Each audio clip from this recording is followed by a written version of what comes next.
श्री गुरुदेव दत्त.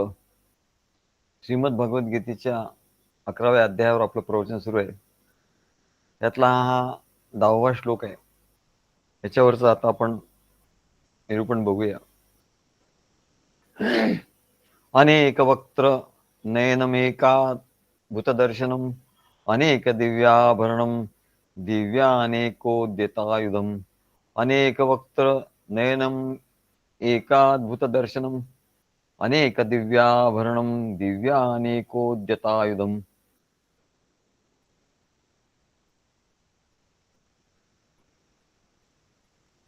ह्या विश्वरूपाच्या ठिकाणी अनेक मुखे, अनंत मुख होते, अनेक नेत्र होते आणि अनेक प्रकारचे अद्भुत दर्शन होत होतं. अनेक प्रकारचं, अनेक रूपांचं अद्भुत दर्शन होत होतं आणि अनेक प्रकारचे दिव्य अलंकार धारण केले होते.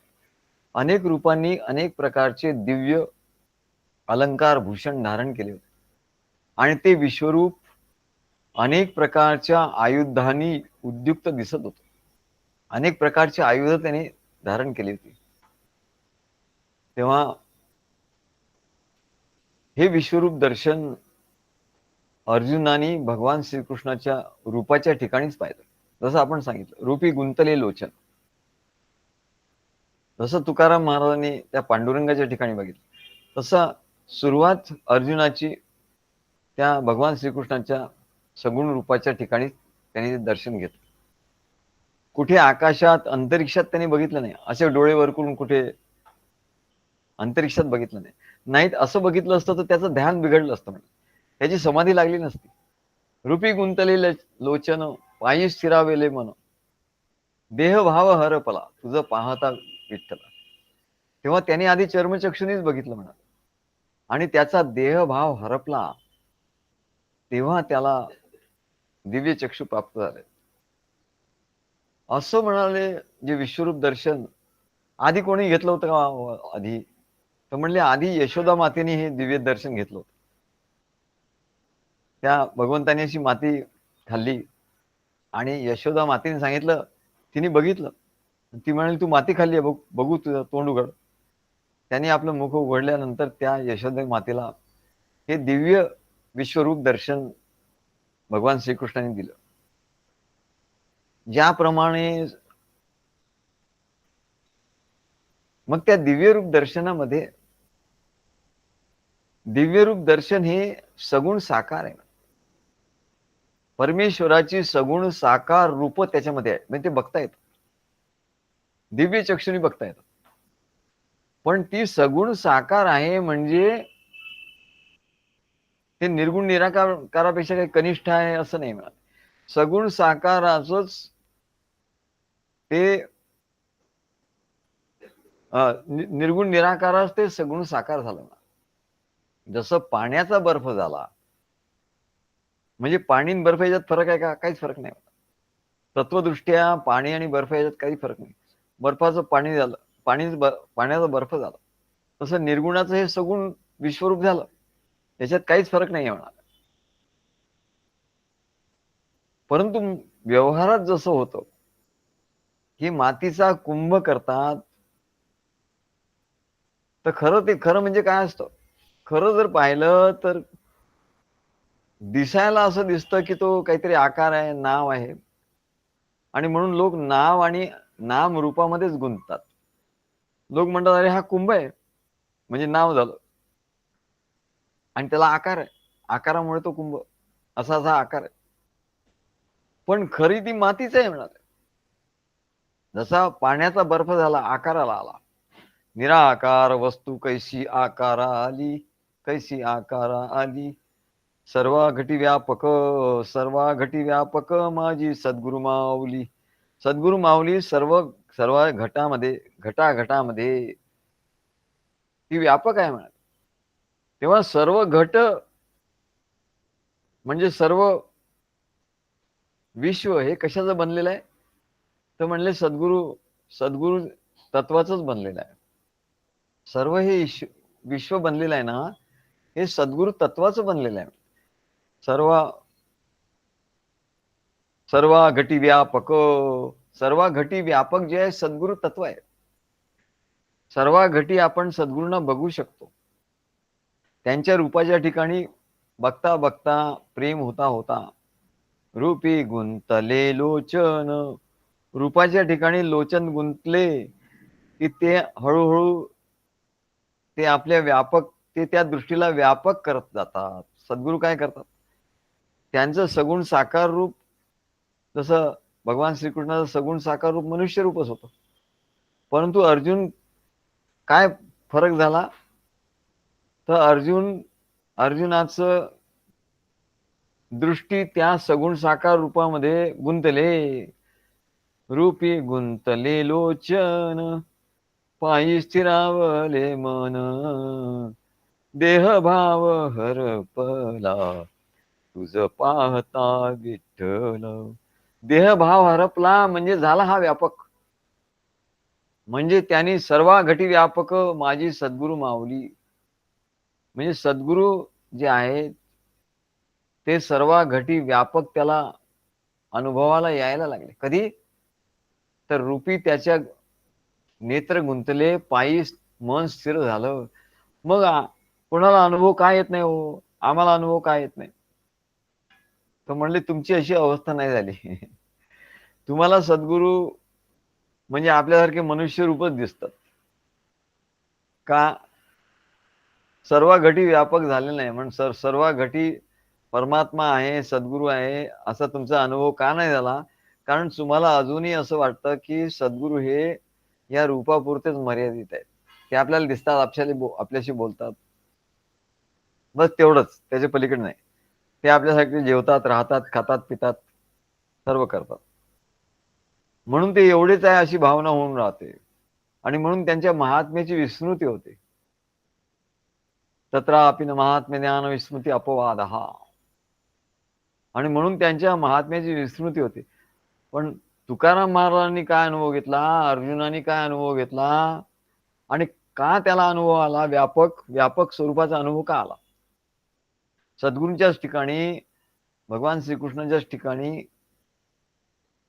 हा अनुभव व्यापक कसा झाला, त्याचं रहस्य काय आहे.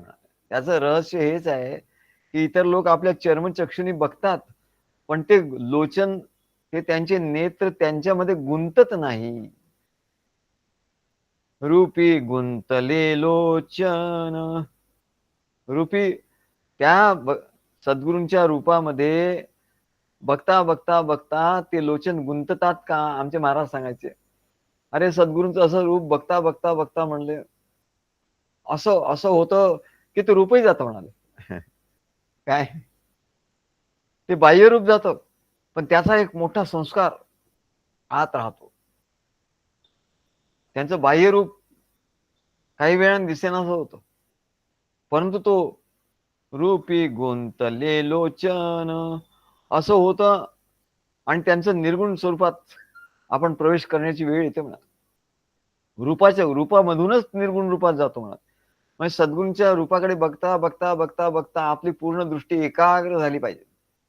सद्गुरूंच्या फोटोकडे बघता बघता बघता आपली पूर्ण दृष्टी एकाग्र झाली पाहिजे. आम्ही असा अनुभव घेतला. महाराजांचा फोटो जो आम्ही काढला होता, एक दिवस असं झालं की आम्ही असं अर्धवट झोप आणि अर्धवट जागृती अशी अवस्था झाली. आणि आमच्या समोर तो फोटो होता, आणि तो फोटोकडे बघता बघता बघता बघता बघता अशी अवस्था झाली की आमचे डोळे आपोआप मिटले गेले. ते रूपही तिथून निघून गेलं. नाही नाही, ते रूप असं गोल गोल फिरायला लागलं, पूर्ण आधी नाही निघालं.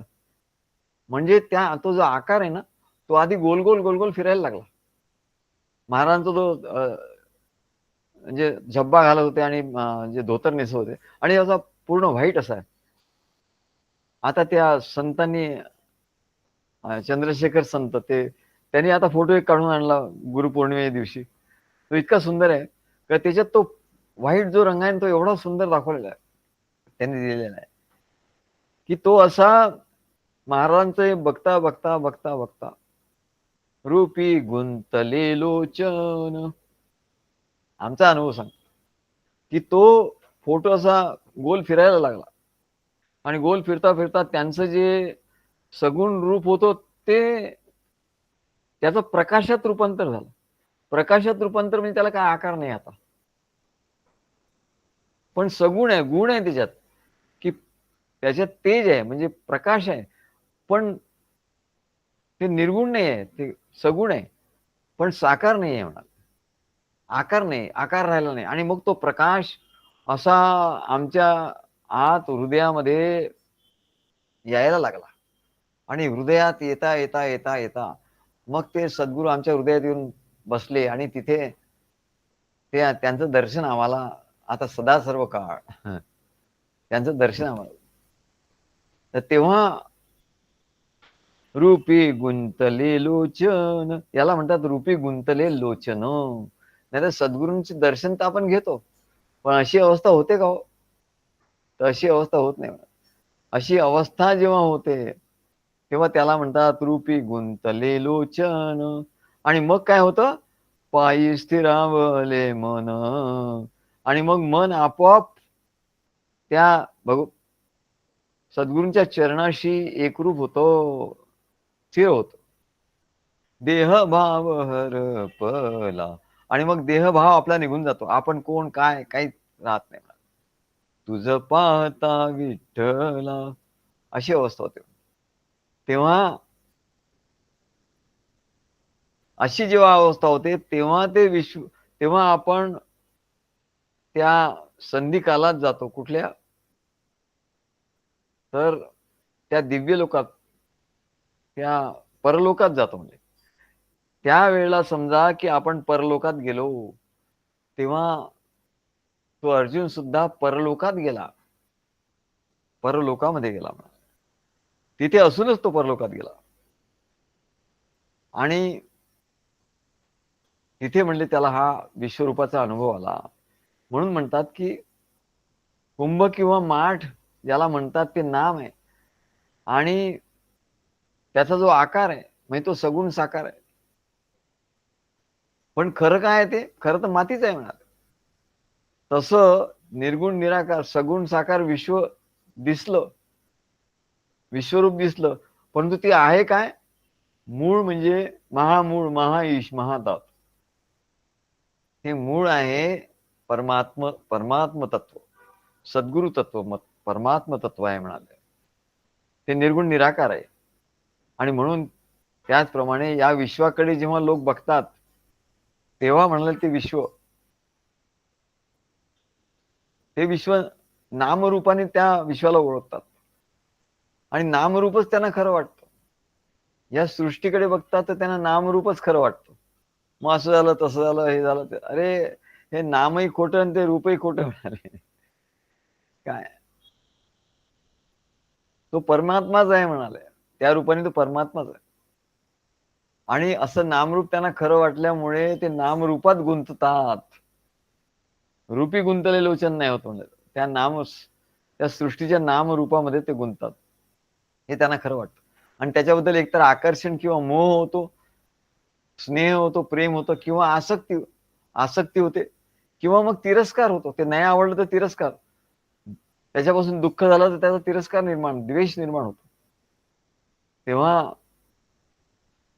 एकीकडे त्यांना शब्दाने ज्ञान तर असतं, सगळ्यांनी ज्ञान आहे की सर्व घटी परमात्मा आहे, सर्व घटी व्यापक माझी सद्गुरु माऊली. सद्गुरु माऊली सर्व घटामध्ये आहे. परंतु प्रत्यक्ष जेव्हा संबंध येतो कोणाचा, तेव्हा मात्र ते विसरले जातं. मग ते सृष्टी नामरूपात्मक सृष्टी दिसायला लागते, आणि ते विकार निर्माण होतात. म्हणजे एकीकडे शब्दाने ज्ञान तर असतं की या विश्वात सर्वत्र परमात्माच भरलेला आहे, पण प्रत्यक्ष व्यवहार करताना मात्र नाम रूप त्याचं आकर्षण होतं. एक तर आकर्षण होतं, नाही तर विकर्षण होतं. म्हणजे त्याचा त्रास होतो, दुःख होतो, त्याच्यामुळे तिरस्कार निर्माण होतो, आणि तिथे तिथे जे परमेश्वरी अस्तित्व आहे ते विसरतात. मात्र असं होतं की जेव्हा कोणी साधक भक्त सद्गुरूला शरण जाऊन, हे महत्वाचं आहे, सद्गुरूला शरण जाऊन या मार्गाचं अनुसरण करतो, तेव्हा सद्गुरूच त्याच्या हृदयात आत्मरूपाने येऊन बसतात. आमचा अनुभव आम्ही सांगितला, तुकाराम महाराजांचा अनुभव सांगितला, अर्जुनाचा अनुभव सांगितला. पण सद्गुरु प्रचिती, ग्रंथ प्रचिती, सद्गुरु प्रचिती आणि आत्मप्रचिती अशा तिन्ही प्रचिती येतात. रामदास स्वामींनी सांगितलं, अरे या 3 प्रचिती आपल्याला घ्यायच्या आहेत.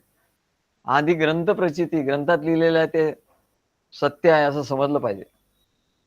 ग्रंथ प्रचिती, सद्गुरु प्रचिती आणि आत्मप्रचिती. आणि हे प्रचिती न घेताच कोणी ग्रंथ वाचून म्हणेल ना, मग हे खोटं आहे, मी असं कसं झालं, आणि मग ते युद्ध झालं, मग तिथे एवढा वेळ कुठे होता गीता सांगायला, आणि मग ते तसं घडलंच नाही, मग त्याचे एवढे श्लोक आणि तेवढे श्लोक, आणि मग इसवी सनाच्या आधी एवढं झालं आणि तेवढं झालं. अरे फापट पशरात कशाला पडतो? कबीराने काय सांगितलंय? साधू ऐसा चाहिए जैसा सूप सुभान. खरा साधू कसा असतो म्हणा, खरा विद्वान, खरा पंडित, खरा विद्वान कसा असतो? जैसा सूप सुभान. जसं सुपामध्ये पूर्वी दाणे टाकायचे, शेंगदाणे भाजलेले, आणि त्याला असं चोळून त्याची टरफलं वेगळी झाली की मग ते सूप असं करायचं, खालीवर करायचं, आणि मग त्याला फुंकर मारायचे, फू करायचे, सगळे ते सगळे टरफल निघून जायचे. नुसते फुंकर मारली, कारण ते टरफल ती म्हणाले हे असतात, हलकी असतात, त्याच्यामध्ये हवेवर तरंगतात, दाणे गुरुत्वाकर्षणामुळे खाली येतात पटकन. आणि मग स्त्रिया एवढे चतुर असतात की अशी फुंकर मारतात, ते हाताने कुठे काढत बसणार, थोड्या वेळाने टरफल खाली आली मग आम्ही काढू असं नाही म्हणाल. त्या वरती आता वरच्या त्याला ओढून टाका ना. काय मिसाईल, मग ते तोंडातून मिसाईल सोडतात. आपल्या फुंकर म्हणजे मिसाईल सोडतात, सगळ्यांना हे करून टाकतात. तेव्हा तसं साधू ऐसा चाहिए जैसा सूप सुभान. सार सार को गही रहे थोथा दे उडाय. सार सार ते ग्रहण करता, जे दाणे आहेत ते खाणं. अरे तू म्हणाले काय खातोयस? तू टरफल खातोयस. सार सार को गही रहे थोथा दे उडाय. जे उडवायचे आहे ते तू ग्रहण करतो, ते खातो. म्हणलं तुझ्या अंगाला कसं लागेल? आणि म्हणून तर तुला काय कळत नाही, म्हणून तुला अक्कल येत नाही, म्हणून तू काहीतरी बरळतो. ते इतके सालात असं झालं, आणि इसवी सनाच्या पूर्वी झालं, मग इतक्या वर्षांनी झालं, याच्यात तू पडतो म्हणाले. आणि मग त्या गीतेच्या युद्धामध्ये एवढा वेळ कुठे होतात? मग 700 श्लोक नव्हते, 700 श्लोक कसे म्हणणार? मग ते त्यांनी 7च म्हटले असतील. अरे हे याच्यात हे सगळे टर्फल आहे म्हणाले. ही दाण्याची भाजून काढलेले दाण्याची टर्फल आहेत, सुपात टाकलेली आहे तू, आणि फूक मारल्यानंतर तुझ्या तोंडात टर्फलच गेली. तुझ्या तोंडात दाणे जायचे, तुझ्या तोंडाला टर्फलच गेली म्हणाले. काय? आणि म्हणून तुला टर्फलच मिळाली, आणि म्हणून तू असं बोलताय. तू त्या दाण्यांचा शोध घे ना. ही जी दाणी आहे त्या दाण्यांचा तू शोध घे. तर तो दाण्याचा शोध घेत नाही म्हणा, तो टर्फलच खातो. कारण काय, तो साधू नाही म्हणले, तो असाच आहे, विद्वान आहे, नुसतं तर्क लढवतो म्हणाले. म्हणून जेव्हा कोणी साधक सद्गुरूला शरण जाऊन या मार्गाचं अनुसरण करतो, ते तर करतच नाही, तू आपलंच खुर्चीवर बसून काहीतरी प्रवचन करतो, त्या मार्गाचं अनुसरण करतो, तेव्हा सद्गुरू त्याच्या हृदयात आत्मरूपाने येऊन बसतात. हा प्रॅक्टिकल मार्ग तू प्रॅक्टिकल केलंच नाही, आपल्या थिअरी काहीतरी बडबडत बसतो. सद्गुरू आत्मरूपाने येऊन बसतात, तेव्हा त्याला समाधीचा अनुभव येतो.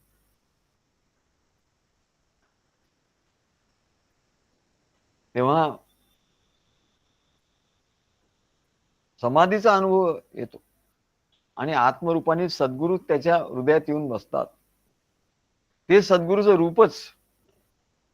जेव्हा सद्गुरू त्याच्या हृदयात येऊन बसतात, तेव्हा त्याचं लक्ष त्या सद्गुरूंच्याकडे, त्या हृदयातच असतं म्हणाले. आणि म्हणून बघता बघता बाहेरही त्याला तेच रूप दिसतं म्हणा, दुसरं काही दिसत नाही. सद्गुरूंचं आत रूप एवढं दिसतं की त्याचं एवढं त्याला ध्यास लागलेला असतो की बाहेर जे काही बसतो तिथे तिथे त्याला तेच दिसतं. सर्वा घटी व्यापक, सर्वा घटी व्यापक माझी सद्गुरु माऊली, म्हणून तुकाराम महाराज म्हणतात, असा अनुभव घेऊन ते म्हणतात, सर्वा घटी व्यापक माझी सद्गुरु माऊली. तेव्हा या जगतामध्ये सर्वकडे सद्गुरूचं रूपच त्याला दिसतं. सर्व नाम रूप व्यक्ती पदार्थ वस्तूंच्या ठिकाणी त्याला सद्गुरूंचं हे रूपच अनुभवायला येतं. आणि म्हणून म्हटलंय तयामध्ये अवधूत निराकारी, हे हा आमचा महामंत्र झाला. सगळ्यांमध्ये आम्ही काय बघतो? अवधूत निराकारी. तो निराकारी आहे आणि सगळ्यांमध्ये आहे. म्हणजे नामरूपाच्या आत बाहेर वर खाली दोन वस्तूच्या मधल्या मोकळ्या जागेत म्हणजे संधी कालात सुद्धा आपले सद्गुरूच आहेत. जेव्हा काही दिसत नाही तेव्हा तिथे सद्गुरूच आहे. शून्य आहे असं नाही म्हणाल. शून्यवाद नाही आहे तिथे. तिथे आमचे सद्गुरूच आहेत. अशी त्याची दृष्टी होऊन राहते. म्हणून अर्जुनालाही अशी दृष्टी भगवंताने दिली. आणि याला अन्वय दृष्टी असं म्हणतात शास्त्राच्या भाषेत. ज्ञानाच्या भाषेत याला काय म्हणतात? तो या अनुभवाला अन्वय दृष्टी असं म्हणतात. अन्वय दृष्टी म्हणजे समग्र दृष्टी, होलिस्टिक व्ह्यू. आता हल्ली इंग्लिशमध्ये त्याला म्हणतात holistic view. From all side, when we see the thing from all the sides, सगळ्या बाजूनी. करतळी आवळी तैसा हरी.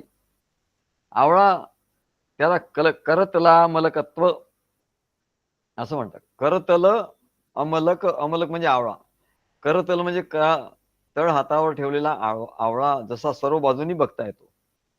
करतला अमलक असं म्हणतात. त्यालाच इंग्रजी भाषेत काय म्हणतात? होलिस्टिक व्ह्यू, म्हणजे सर्व बाजूनी समग्र दर्शन. समग्र दर्शन असं म्हणतात. आणि त्यालाच अन्वय दृष्टी असं म्हणतात. आणि त्यालाच त्या अन्वय दृष्टीलाच अपरोक्ष अनुभव असं म्हणतात. अपरोक्ष अनुभूती. सद्गुरू आधी परोक्ष अनुभूती देतात, म्हणजे परोक्ष ज्ञान देतात. ज्ञान सांगतात, प्रवचनातून सांगतात, सर्व बाजूनी परोक्ष अनुभूती देत असतात. परोक्ष. आणि असं तो ऐकत असतो. ऐकता ऐकता त्याला सगळं कळतं, बुद्धीने सगळं कळतं. त्याला परोक्षानुभूती असं म्हणतात. पर म्हणजे दुसरा. सद्गुरू तिकडे दुसरा आहे, मी शिष्य वेगळा आहे. आणि यांच्यामध्ये हे ज्ञान होत आहे, म्हणजे परोक्ष अनुभूती होते. अनुभव येतोय. पण जेव्हा त्या सद्गुरूंच्या ठिकाणी रूपी गुंतले लोचन पायी स्थिरावले म्हणून देहभाव हरपला तुझं पाहता विठ्ठला, असं होतं. आणि सद्गुरू आपल्या हृदयात येतात तेव्हा तोच अपरोक्ष अनुभव होतो. सद्गुरू त्याला अपरोक्ष ज्ञान देतात. त्यालाच अन्वय दृष्टी असं म्हणतात. आणि त्या दृष्टीने सद्गुरूने आपण एकरूप होतो, म्हणजे परमात्म्याशी आपण एकरूप होतो. म्हणजे याला होलिस्टिक व्ह्यू असं म्हणतात. मला फार तो शब्द आवडतो, समग्र दर्शन. आम्ही आमच्या रिसर्चच्या स्टुडंटना सांगतो, अरे समग्र दर्शन, होलिस्टिक व्ह्यू काय. तेव्हा त्याला ज्ञानदृष्टी, अन्वय दृष्टी असं म्हणतात.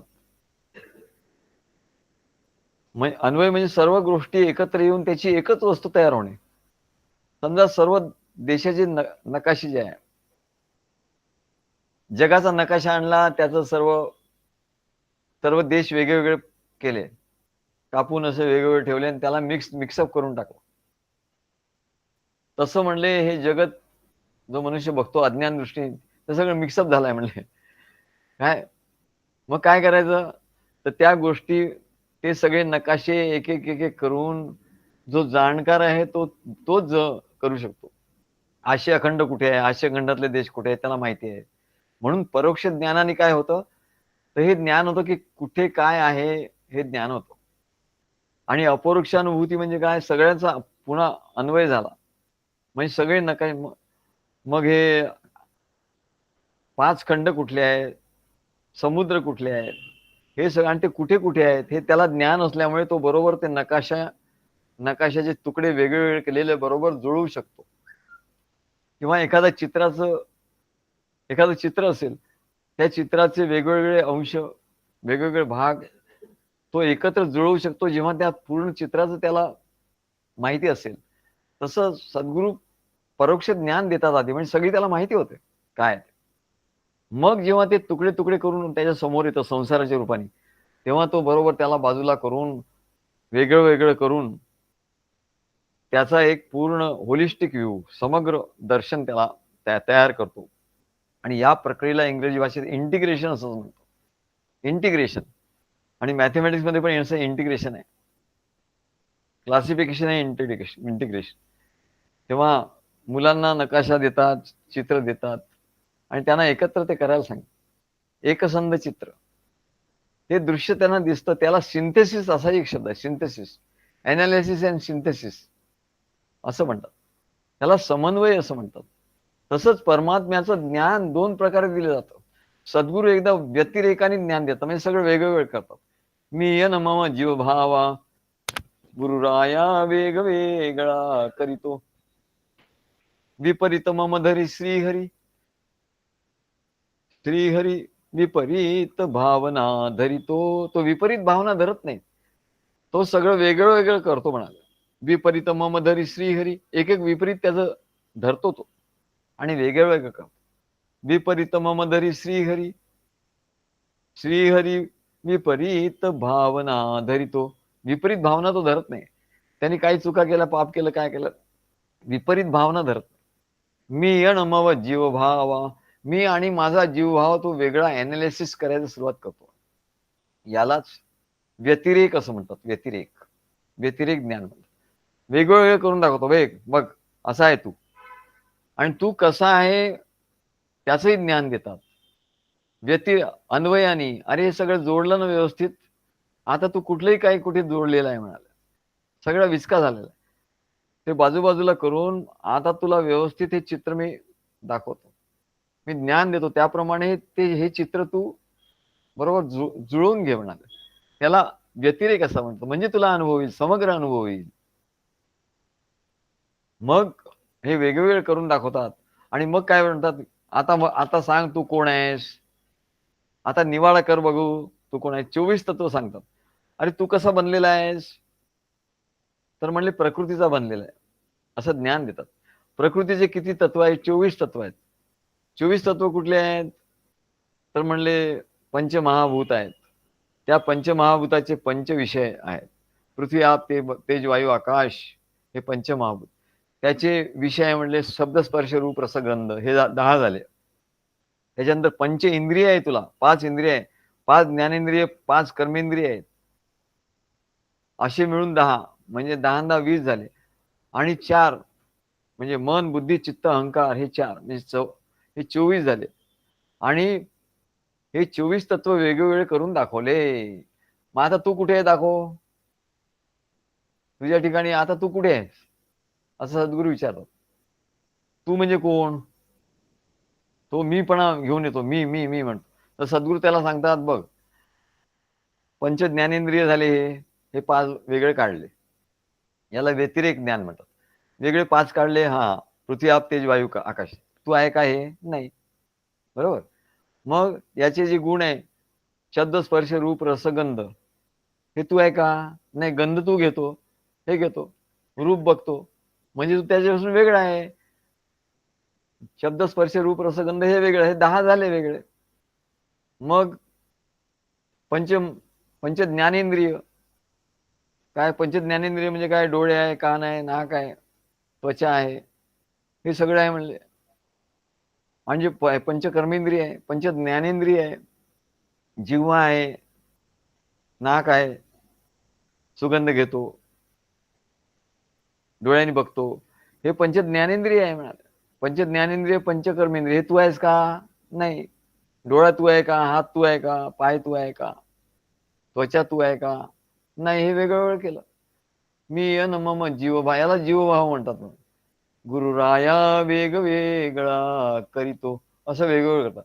आणि मग विचारतात, आता तू कोण सांग बरं, याचे हे जे 24 तत्व आहे याच्यातला तू कोण आहे, असं म्हटल्याबरोबर तो गायब होतो. जसं एखाद्याला विचारलं, तू कोण, त्याला काही सांगता येत नाही, मग तो पळून जातो म्हणा.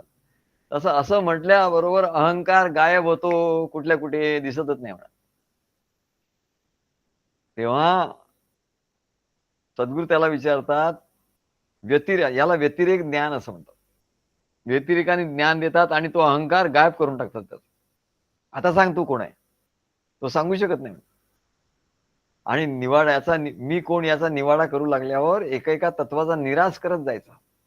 हे मी नाही, हात मी नाही, पाय मी नाही, मुख मी नाही, जिव्हा मी नाही, नेत्र मी नाही, पंचमहाभूत मी नाही, पंचविषय मी नाही, पंच ज्ञानेंद्रिय पंच कर्मेंद्रिय मी नाही. मन तू आहे का? नाही म्हणाले. मन वेगळं दिसतं मला. बुद्धी तू आहे का? नाही. बुद्धी माझी बुद्धी म्हणतो. चित्त तू आहे का? नाही. अहंकार तू आहे का? नाही. झाला म्हणजे निराश झाला. हे तू नाही, हे तू नाही कळलं ना, मग आता तू आहे कोण? मग ते त्याला सांगता येत नाही. म्हणजे जो तू मी म्हणतो तो अस्तित्वातच नाही म्हणा. मला त्रास झाला, मला अमुक जण असं केलं, असं म्हटलं, असं काय, तू कोण? सद्गुरू त्याला विचार. ज्या तुझा कोणी अपमान केला, ज्या तुला कोणी काही बोललं, त्याच्यामुळे तुला त्रास झाला, तो तू कोण?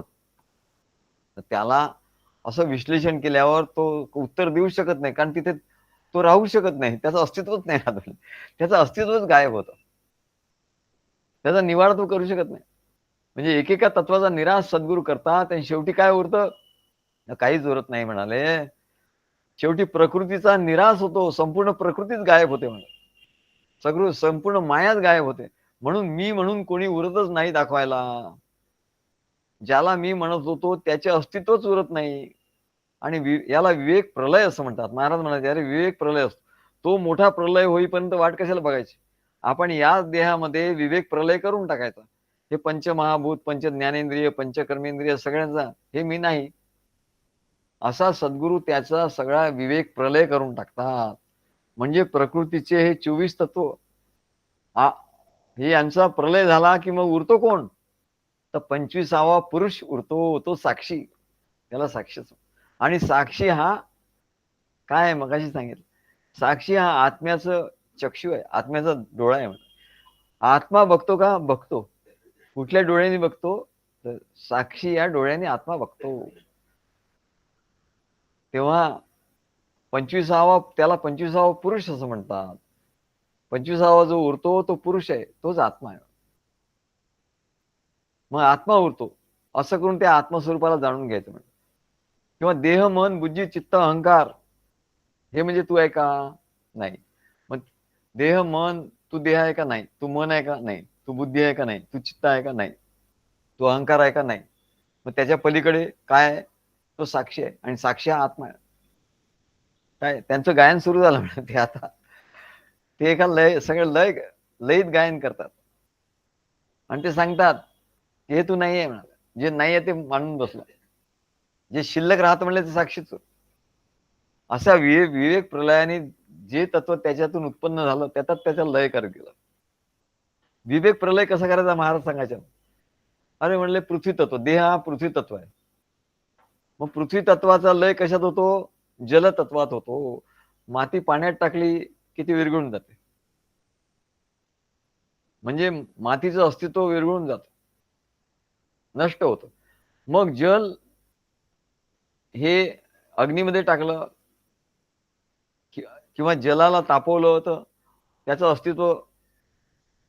अस्तित्व राहत नाही त्या जलाचं. म्हणजे जल हे त्याची वाफ होते आणि अग्नीमध्ये एकरूप होतं. तेज तत्वामध्ये एकरूप होतं. आणि तेज तत्व कशामध्ये एकरूप होतं? वायू तत्वामध्ये. कारण वारा हा अग्नीला विझवणार आहे. अग्नीला विझवलं की ते अग्नितत्व, ते तेज तत्व वायू रूप होतं. आणि वायू कुठे जातो? तो वायू पोकळीमध्ये जातो. जिथे पोकळी असते तिथे वायू, म्हणजे आकाशी पोकळी आहे, तर तो आकाशात एकरूप होतो.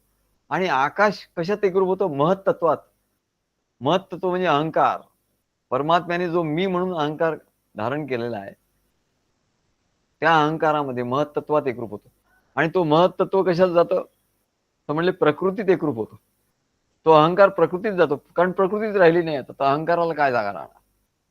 आणि असा हा याला विवेक प्रलय असं म्हणतात. अशा रीतीने प्रलय केल्यानंतर कोण शिल्लक राहतो? जो शिल्लक राहतो तो साक्षी, बघणारा शिल्लक राहतो, तोच आत्मा. आणि मग सद्गुरू सांगतात की म्हणले आता अन्वय दृष्टीने तुला सांगतो की तो जो शिल्लक राहतो ना तो तूच आहेस. तत्वमसी असं ज्ञान देतात. आणि या ज्ञानाने मुक्तीचा आनंद होतो. किंवा नंतर अन्वयाने सर्व वस्तू ज्यात एकत्र करायच्या.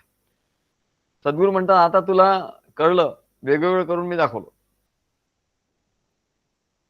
गुरुराया वेग वेगळा करीतो, गुरुराया भेट भेटवून देतो.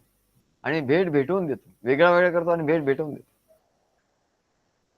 तेव्हा सर्व वस्तू ज्यात आता एकत्र कर म्हणलं.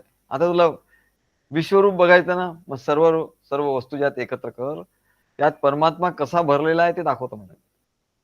अशा अन्वय आणि व्यतिरेक ज्ञानाने सद्गुरू आपल्या भक्ताला ज्ञान देत असतात. तेव्हा याचं आता उदाहरण काय आहे? तर आमचे 3 गमतीदार आम्ही उदाहरणं घेतली, आमच्या लक्षात आली. पहिलं उदाहरण असं आहे, पहिली गोष्ट आहे म्हणले, जैमिनी हा व्यासांचा शिष्य होता, खूप विद्वान होता. त्यांनी ग्रंथ लिहिले. तेव्हा त्या जैमिनीने ग्रंथ लिहिले पूर्वमीमांसा.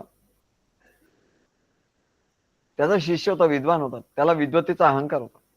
एकदा व्यासाने तो ग्रंथ लिहित असताना व्यास ऋषी ग्रंथ लिहित होते. व्यास ऋषींना काहीतरी स्फुरलं आणि त्यांना आनंद झाला आणि त्यांनी ते आपल्या ते शिष्याला सांगणार ना, की अरे बघ, माझं काय स्फुरलंय बघ. तर ते त्याच्याकडे आले आणि त्यांना सांगितलं की बघ, हा श्लोक मला कसा स्फुरलाय. बलवान इंद्रिय ग्रामे विद्वांसमपि कर्षती. याचा अर्थ असा आहे की मनुष्य देह हे इंद्रियाचं ग्राम आहे, इंद्रियाचं गाव. इथे इंद्रिय राहतात आणि इथे इंद्रिय बलवान आहे म्हणले. ज्या गावातले लोक, गाववाले, आपण त्याला म्हणतो गाववाले, गाववाले म्हणजे तिथे त्यांची दादागिरी असते, काय ते बलवान असतात. तसं शरीरामध्ये बलवान आहेत म्हणाले इंद्रिय. इंद्रिय ग्रामा, बलवान इंद्रिय ग्रामे विद्वांसमपि कर्षती. म्हणून त्याच्या ठिकाणी किती विद्वान माणूस गेला तरी ते काही त्याला जुमानत नाही. विद्वानांना सुद्धा हे आपल्या गावामध्ये त्यांच्यावर हुकूमत चालवतात म्हणाले आणि विषयांकडे जबरदस्ती खेचून घेतात. त्यामुळे ही इंद्रिय विद्वान लोकांना सुद्धा आकर्षित करतात. पण जैमिनी स्वतःला विद्वान समजत होता, त्याला विद्वतेचा अहंकार होता. त्यांनी व्यासगुरूंचं वचन शिरसावंद्य मानून ते कसं योग्य आहे यावर विचार मनन चिंतन करायला पाहिजे होतं. परंतु तसं न करता तो आपलं शहाणपण लावायला लागला. जेव्हा शिष्य आपलं शहाणपण लावायला लागतो तेव्हा त्याला अहंकार असं म्हणतात. आणि तोच म्हणले अहंकार तो ईश्वराचा अनुभव, आत्म्याचा आत्मानुभव घेऊ देत नाही. अहंकार होऊन त्या जैमिनीने काय केलं, आपल्या सद्गुरूच्या वचनात काय चूक आहे ते दाखवून दिलं. तो म्हणाला हे चूक आहे. तो म्हणाला इथे विद्वांसमपि कर्षती असं नाही म्हणत. विद्वान लोक सुद्धा आकर्षिले जातात असं नका म्हणू. विद्वांसन नापि कर्षती म्हणजे विद्वान जरी किती गाववाले हे असले तरी तिथे म्हणले इंद्रिय ग्रामामध्ये विद्वान लोकांना काही ते आकर्षण करू शकत नाही. तेव्हा अशा अहंकारी आणि विद्वान अशा स्वतःला ज्ञानी समजणाऱ्या शिष्याला ज्ञान सांगून काही उपयोग नाही. तो त्याचा उलटच करतो. तो आपल्या मनाप्रमाणेच करणार. पण शेवटी अहंकाराने तो फसतो. तेव्हा त्याला सद्गुरूचं वचन किती सत्य आहे हे कळतं. म्हणून सद्गुरू त्याच्याशी वाद नाही घालत. तो म्हणतो ठीक आहे, चला तू म्हणतो ते ठीक आहे, पुढे बघू. म्हणून व्यासाने त्याला सांगितलं की ठीक आहे, तुला काय वाटतं, विद्वान सन्नापी कर्षती, ठीक आहे तू लिहून टाक म्हणून. त्याने लिहून टाकलं विद्वान सन्नापी कर्षती. त्यांनाच लिहायला सांगितलं, त्यांनी लिहिलं. त्यानंतर काही दिवसांनी असा प्रसंग झाला की जैमिनी आपल्या बागेत एक ग्रंथ लिहित बसले होते आणि तिथे एक अतिशय सुंदर अशी कामिनी आली. ती अशी हावभाव करत होती, अशी गात होती सुंदर. एवढं रूप, लावण्य, सौंदर्य त्यांनी कधी बघितलं नव्हतं. आणि तिचं मधाळ असं बोलणं ऐकून जैमिनीने आधी थोडा संयम ठेवला, त्याकडे लक्ष दिलं नाही. पण हळूहळू जैमिनीवर तिच्या सौंदर्याची भुरळ पडायला लागली आणि असं करता करता एवढी भुरळ पडली की ती सांगेल त्याप्रमाणे जैमिनी करू लागली. तिने सांगितलं इकडे इकडे जाऊ, तिकडे जाऊ, इकडे बसू, तिकडे बसू, सगळं ते करायला. शेवटी तिने सांगितलं की मला तुमच्या खांद्यावर बसायचं आणि त्यांनी आपल्या खांद्यावर घेतलं आणि जैमिनीने तिला खांद्यावर घेतलं आणि तिची पावलं धरून नाचू लागला. तेव्हा तेवढ्यात असं झालं की थोड्या काहीतरी आवाज झाला, कोणतरी हाक मारण्यात. तेव्हा तो भानावर आला आणि व्यास ऋषी त्याला जैमिनी जैमिनी म्हणून हाका मारत होते आणि त्याला म्हणत होते, अरे मला खांद्यावरून खाली उतरव, मला त्रास होतोय. तेव्हा त्यांनी त्याला बघितलं, ते पाय त्यांनी धरले होते. त्या पायाकडे बघितलं तर ते त्या कामिनीचे चरण नव्हते, त्या जागी सद्गुरूंचे खळावा घातलेले चरण होते. ते त्याला दिसू लागलं आणि त्यांना लागलीच त्यांनी त्यांना खांद्यावरून उतरवलं आणि पाहिलं तो ते आपले सद्गुरू व्यास ऋषी होते. जैमिनी अत्यंत खजील झाला, त्याचा अहंकार पार गळून गेला आणि मग व्यासानी त्याला विचारलं, काय जैमिनी, कुठलं बरोबर आहे, विद्वांसनापि कर्षती की विद्वांसमपि कर्षती? तेव्हा तो निरुत्तर झाला आणि तो म्हणाला, नाही, त्याला पश्चाताप झाला. त्यांनी माफी मागितली, व्यासांच्या चरणावर पडला आणि त्यांनी ते दुरुस्त केलं. तात्पर्य असं की व्यासांच्या ठिकाणी त्याला अज्ञान आणि भ्रांतीमुळे खोट्या सुंदर स्त्रीचा भास झाला. यालाच अज्ञान माया असं म्हणतो. प्रत्यक्ष सद्गुरूंचं दर्शन प्रत्यक्ष सद्गुरूंचं दर्शन झाल्याबरोबर त्याची अज्ञान माया नष्ट झाली आणि त्याचबरोबर त्याचा अहंकारही नष्ट झाला. आणि सद्गुरू कुठलेही रूप घेऊ शकतात, ते बहुरूपी आहेत, ते विश्वरूप सुद्धा घेऊ शकतात असं त्याच्या लक्षात आलं. आणि तेव्हा सद्गुरूच आपले सर्वत्र आपले सद्गुरूच आहे असा त्याचा भाव आणि अनुभव होऊन गेला. आधी सद्गुरू ही अज्ञानमाया नष्ट करण्यासाठी जे ज्ञान शिष्याला देतात त्याला व्यतिरिक्त ज्ञान असं म्हणतात, असं आपण बघितलं. आणि त्याचं अज्ञान नष्ट झाल्यावर सद्गुरू त्याला दिव्य ज्ञान दृष्टी देतात, त्याला अन्वय ज्ञान असं म्हणतात. आणि भगवान श्रीकृष्णाने अर्जुनाला आधी असं व्यतिरिक्त ज्ञान दिलं आणि नंतर दिव्य दृष्टी म्हणजे अन्वय ज्ञान दिलं. दुसरी एक खूप मजेदार कथा आहे, ती गुलाबराव महाराजांनी त्याचा उल्लेख केला बघा, ऑफ ऑल द पर्सन, की प्रेम कसं असतं, खरं प्रेम कसं असतं. अरे व्यावहारिक प्रेम का असे ना, पण म्हणले खरं प्रेम कसं असतं. व्यावहारिक प्रेम सुद्धा आता आहे पण ते खरं नसतं म्हणाले. व्यावहारिक प्रेम जरी खरं असलं ना तरी ते ईश्वराच्या प्रेमाच्या साठी आपल्याला उपयोगी पडतं म्हणाले. तेव्हा लैला मजनूची प्रेम कथा, त्यांचं प्रेम म्हणले सांसारिक होतं. लैला आणि मजनू यांचं सांसारिक प्रेम होतं, वैश्विक प्रेम होतं. तरी असं झालं, एवढं प्रेम त्या दोघांमध्ये झालं की शेवटी ते उत्कट झालं, अत्यंत उत्कट झालं. परस्पर एकमेकाशिवाय राहू शकत नव्हते. त्या दोघांमध्ये काहीच अंतर नव्हतं. आणि ते शुद्ध झालं याचं कारण काय, तर त्याच्यात त्याग. प्रेम शुद्ध कसं कधी होतो, जेव्हा त्याग घडतो तेव्हा खरं प्रेम म्हणजे एकमेकासाठी कुठल्याही गोष्टीचा त्याग करायला तयार. सद्गुरूंच्यासाठी कुठलाही त्याग करायला तो तयार होतो. आम्हाला महाराजांनी सांगितलं की आता नागपूरला जायचं नाही, आम्ही असं म्हटलं नाही की आता कसं सोडायचं आणि कसं काय करायचं. महाराजांनी सांगितलं बस, त्याच क्षणाला त्याग घडला म्हणजे प्रेम हे सिद्ध झालं. महाराजांनी परीक्षा घेतली, अरे याचं खरं प्रेम आहे का काहीतरी असंच आहे. तेव्हा त्यांनी परीक्षा घेतली, सद्गुरू परीक्षा घेतात. हल्ली आम्ही परीक्षा नाही घेत कोणाची. परीक्षा घेतली तर सगळे एटीकेटी सगळे नापास होऊन जातील, सगळे फेल होतील. त्याच्यामुळे हल्ली परीक्षा घेतात. त्याच्यात कसं त्यांनी केलंय, 30 मार्क आधी प्रोजेक्टवर, प्रोजेक्ट तयार करा, 30 मार्क तुम्हाला मिळते आणि त्या 30 मार्कापैकी 30 मार्क देऊन टाकतात. 28, 29 असे देतात, म्हणजे त्याला पास करून देतात. आता फक्त त्याला 15-20 मार्क मिळाले की झालं. प्रत्यक्ष जे तो परीक्षा देतो, काही लिहितो, त्यात 15-20 मार्क मिळाले की झाला तो पास. तसं म्हणले आताच अध्यात्म हे कालमानाप्रमाणे असं झालं म्हणून. तरी आमच्या वेळेला तसं नव्हतं. आमच्या वेळेला महाराजांनी आता इथून जायचं नाही तरच तुला मिळेल, नाही तर काय मिळणार नाही म्हणा. मग आमच्याकडून त्याग घडला, आम्ही केलाच नाही, त्याग घडला, गेलोच नाही आम्ही अनेक वर्ष. आमचे विजयराव पाध्ये त्याला प्रमाण आहेत ना काय ते सांगतील, आम्ही किती वर्ष त्यांच्याकडे गेलो नाही. त्यांचं लग्न झालं आमच्या बहिणीशी, तेव्हा त्याही लग्नात आम्ही नव्हतो. तेव्हा घरदार त्या प्रेमासाठी लैला मजनूंनी स्वतःचं घरदार सोडलं, खूप त्याग केला. या त्यागामुळे त्यांचं प्रेम शुद्ध झालं आणि ते प्रेम उत्कट तर झालंच, पण काही कारणामुळे दोघांचा विरह झाला. आणि त्या विरहाने प्रेमाला एवढी उत्कटता आली, एवढी परिपूर्णता आली की विरह झाल्यामुळे मजनूला म्हणजे त्या प्रत्येक वस्तूत, प्रत्येक व्यक्तीत, पदार्थात लैलाच दिसू लागला. तसंच सद्गुरू त्यांच्या रूपामध्ये असतात, त्यांचा रूपाचा ध्यास लागता लागता लागता अशी अवस्था होते की त्याच्याशी एकरूप होऊन जातो. सर्व त्याग घडतो, अहंकारही गळून जातो आणि त्या रूपाचा एवढा ध्यास रूपी गुंतलेलो असतो. एवढा ध्यास लागतो की आपण त्याच्याशी एकरूप होऊन जातो.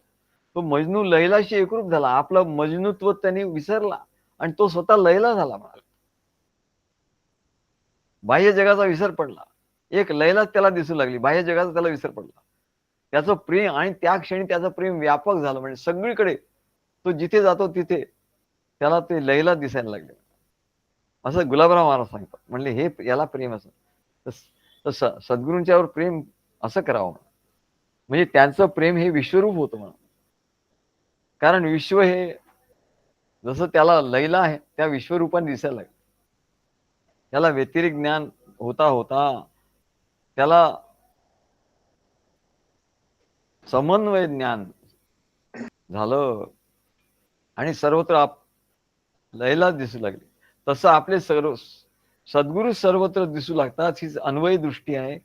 हीच अपरोक्ष, यालाच अपरोक्षानुभव म्हणतात आणि याला ज्ञानदृष्टी असं म्हणतात, जी अर्जुनाला भगवान श्रीकृष्णाने दिली. आणि मागे आम्ही आणखी एक आमचा अनुभव सांगितला होता. दत्तपीठामध्ये संप्रदाय विधी व्हायचा, गुरुमंत्र द्यायचे, तेव्हा आम्हाला महाराज असतानाही महाराज बोलवून घ्यायचे कोणाला संप्रदाय देतात.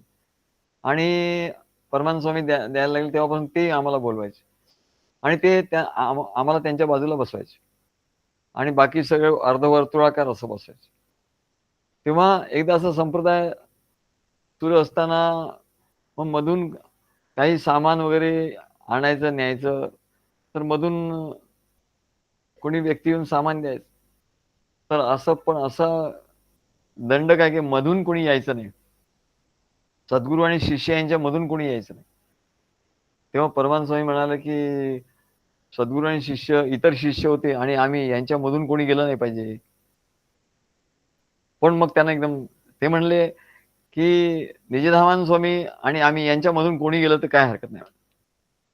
निजधामानंद स्वामी आणि आमच्यामधून कोणी गेलं तर काही हरकत नाही, परंतु आम्ही आणि इतर शिष्य यांच्यामधून कोणी जायचं नाही असं नाही. कारण काय तर म्हणले आम्ही आणि निजधामानंद स्वामी यांच्यामध्ये अवधूत निराकारी, तो निराकारी अवधूत त्या दोघांच्या मध्येही आहे. म्हणजे दोघांच्या हृदयातही आणि दोघांच्या मध्ये जी जागा आहे ना, ज्याला संधी म्हणून तिथे अवधूत निराकारी आहे म्हणून काही बाधा येऊ शकणार नाही म्हणलं असं. तेव्हा तो सर्व व्यापक. आणि त्यांनी सांगितलं की तुम्ही आता तुमच्या आणि आमच्यामध्ये थोडंसं अंतर ठेवा आणि इथून सगळं सामान येईल. आणि तिथून मग ते सुरू झालं. तेव्हा म्हणले दोघांमध्ये अवधूत निराकारी, म्हणजे दोघांच्या हृदयात आणि दोघांमध्ये जी रिकामी जागा आहे, पोकळी आहे, त्यातही अवधूत महाराज निराकार रूपाने असा आमचा. आणि आम्हाला जो ध्यास लागला, आधी तर होताच ध्यास, आणि त्या घटनेपासून आम्हाला जो ध्यास लागला की सर्वत्र अवधूतच आहे म्हणाले. अवधूत निराकारी, जळी स्थळी काष्टी पाषाणी, सर्वा घटी व्यापक माझी सद्गुरु माऊली, असा आम्हाला अनुभव येऊ लागला. तेव्हा अवधूताच्या अस्तित्वाने सर्व पोकळ जागा, सर्व काही असेल म्हणाले ते भरलेले आहेत असं जाणवायला लागलं. त्यामध्ये अवधूत निराकारी हाच आमच्यासाठी मंत्र बनला आणि यालाच अन्वय ज्ञान म्हणतात, यालाच अपरोक्ष अनुभूती असं म्हणतात. आणि म्हणून अर्जुनालाही असाच अनुभव श्रीकृष्णाच्या ठिकाणी येऊ लागला होता. आणि त्या विश्वरूपाच्या ठिकाणी अनेक मुख होती, अनेक नेत्र होते, अनेक प्रकारचे अद्भुत दर्शने होत होती, अनेक प्रकारचे दिव्य अलंकार त्यांनी धारण केले होते. ते विश्वरूप अनेक प्रकारच्या आयुधांनी उद्युक्त असं दिसत होतं. आणि तरी पण तयामध्ये श्रीकृष्ण निराकारी असं त्या अर्जुनाला दिसत होतं. आणि म्हणून असा अनुभव त्याने घेतला. अनेक वक्त नयनम अनेकाद्भुत दर्शनम अनेक दिव्याभरणम दिव्यानेकोद्यतायुधम. श्री गुरुदेव दत्त.